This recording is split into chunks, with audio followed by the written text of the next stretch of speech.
গিয়ে আকস্মিকভাবে বিদ্যুতায়িত হয়ে তিনি ইন্তেকাল করেছেন। তার সালাতুল জানাজা আমরা শরীক হয়েছি। দীর্ঘ ঈদের ছুটির পরে এবং এই তাপদাহর পর আজকে প্রথম মাদ্রাসা খোলা হয়েছিল। তিনি যথারীতি টাইম মতো ক্লাসে এসে 1:10 মিনিটে আমাকে বললেন যে প্রিন্সিপাল স্যার, আমি বাড়িতে মহল্লার মসজিদে গিয়ে সালাতুল জোহর আদায় করব। সেইভাবে আমার কাছ থেকে ছুটি নিয়ে গেলেন। যথারীতি মসজিদে যা নামাজও পড়েছেন। আসার পরে ছেলে এবং ভাইস্তিরা পুকুরে মাছ মারতেছিল এবং পাম্প দিয়ে পানি সেচন করতেছিল।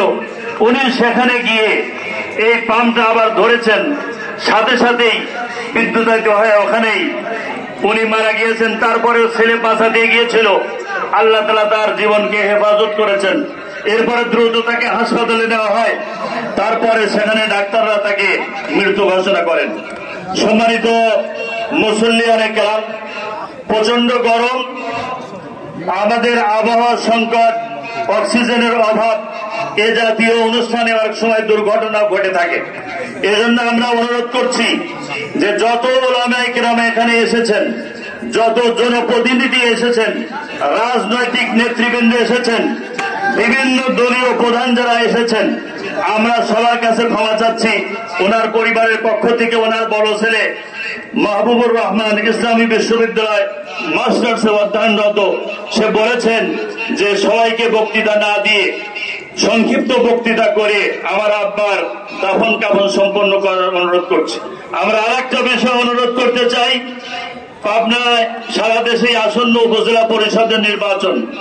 এই নির্বাচনে প্রত্যেকটি উপজেলা থেকে একাধিক চেয়ারম্যান, ভাইস চেয়ারম্যান তারা প্রতিনিধিত্ব করবেন বা এখানে এই সালাতুল জানাজায় শরীক হয়েছেন। আমরা বিনীতভাবে তাদের কাছে অনুরোধ করছি, কোন প্রার্থীকেই আমরা সুযোগ দিতে পারছি না।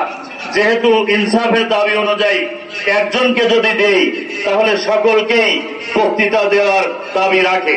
এজন্য আমরা ক্ষমা চেয়ে নিচ্ছি। কোন জনপ্রতিনিধি যারা, তাদেরকে আমরা, যারা হতে চাচ্ছেন তাদেরকে আমরা দিতে পারছি না।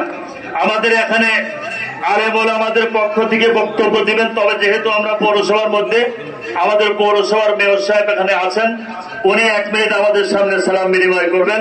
আমাদের শরীফউদ্দিন প্রধান, উনি 1 মিনিট কথা বলবেন।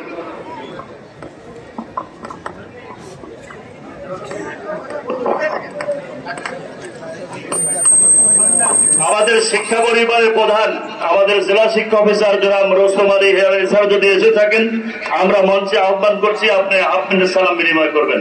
আমাদের শিক্ষা পরিবারের প্রধান জেলা শিক্ষা অফিসার রোস্তম আলী হেলালি স্যার, আপনি যদি এসে থাকেন তাহলে মঞ্চের দিকে আসবেন।